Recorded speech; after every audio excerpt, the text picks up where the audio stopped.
Hi gang, it's Rich here and it's another new guitar day. For those who don't know me, I am a novice guitarist and this is guitar number 99. I wonder what 100 will be. Suppose it'll need to be special. Anyway, for those who are subscribers and who follow me and so on, and for which I'm extremely grateful, I really am. There's some lovely people out there who watch my videos and comment regularly, and some new subscribers recently as well, thank you. But about a month ago, I proclaimed that it was time to get a slightly more expensive guitar again. So not a Squire and not a Harley Benton, something just a little bit better. Because most recently, I've had a Chapman, which is being sold. And for those who have followed me for a little while will know that a few months ago, I had a PRS SE 245, AKA Savannah. And we had a love affair for a while.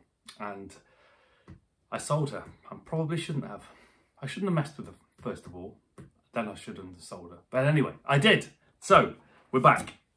So I asked people what guitar should I get next that's, that's perhaps sort of £400-ish. And of course, for that kind of money, it's a tricky one because £400 in the UK second hand gets you a Fender Strat or a Telly. What else to get you second hand?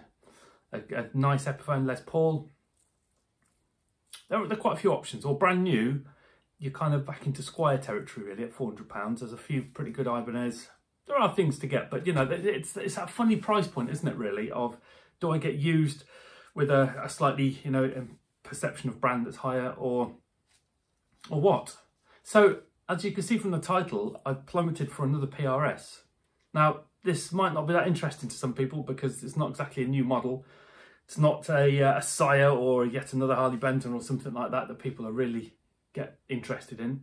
But the fact is, I've had a PRS Tremonti, a PRS Starler, a PRS Standard 22, all the SEs, and of course Savannah, and they've all been fantastic guitars. Straight out the box. I don't think I've had a better straight out of the box guitar. I don't know, some of the Fenders were, but anyway, they are just solid and good quality. And I'm hoping that this one will be exactly the same.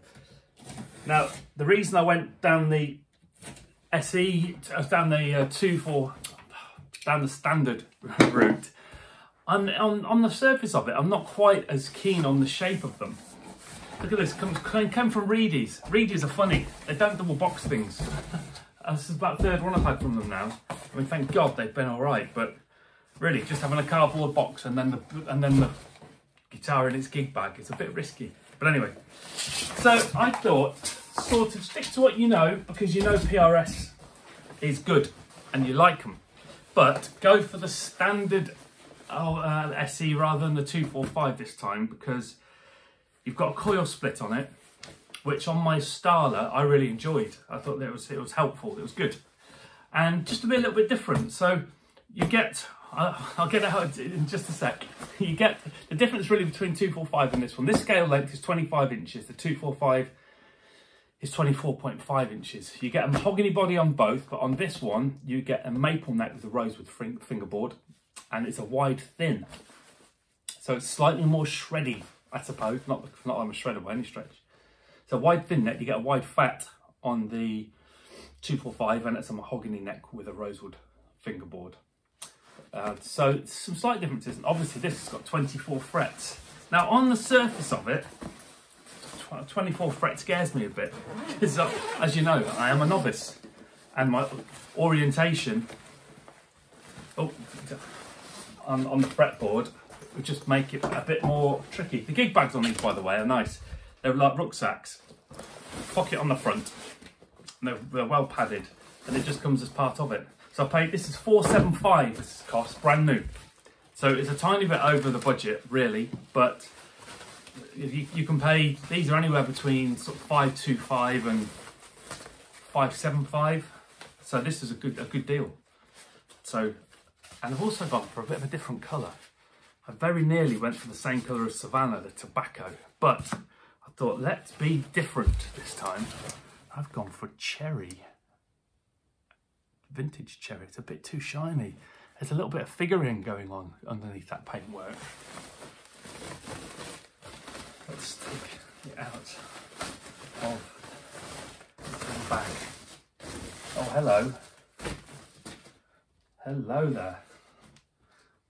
Now this has got a trem. Look at the size of the block hidden in there. That is absolutely chunky. And it's bound. And you can see the wood grain through it. I thought it'd be a bit more plain than that. I thought but it's not. Was that an imperfection?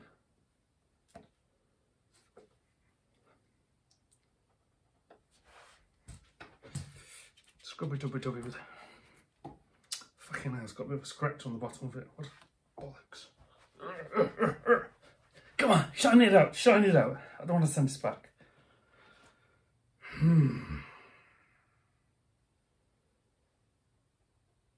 Or is it just some sticky shit? It is, not scratch, that's good. Oh. Ah. I've pulled this off and it's left the fucking tip switch in there with it. Dink. Not very good. That's right, let's put it back on. Get on there, you naughty tip switch. Yeah. So this is trend version.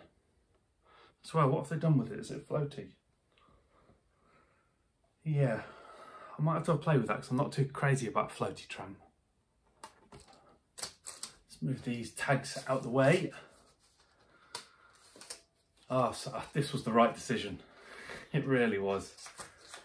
What a lovely guitar.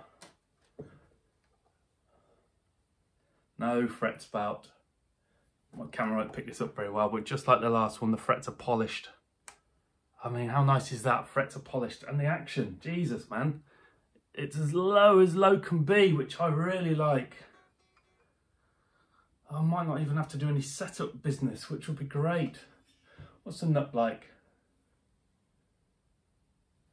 I think they only have plastic nuts on these, which is a bit disappointing, but it seems to be cut well. Standard PRS tuners. One guy on his review said these are a bit shite. They were fine on the 245. Obviously this is a trend version, so we'll see, but it's about £70 for PRS's own locking tuners. So I might always upgrade it to that. And you can see all the wood, all the figuring in the wood through the back of the neck. Oh man, I'm so happy. Nice big strap locks. This is a beaut. What an absolute beaut. Yes, yes! And no imperfections of any sort. It's absolutely perfect. Oop. Right, that's it for now. I'll be back though. There'll be some playing videos for sure. But oh my life, if you're in the market for that kind of mid-price, you know, sort of £500, I just don't. Well, is that my fourth one? No, my fifth one. My fifth one. They've all been perfect. I can't praise PRS enough. I really can't. So there we go.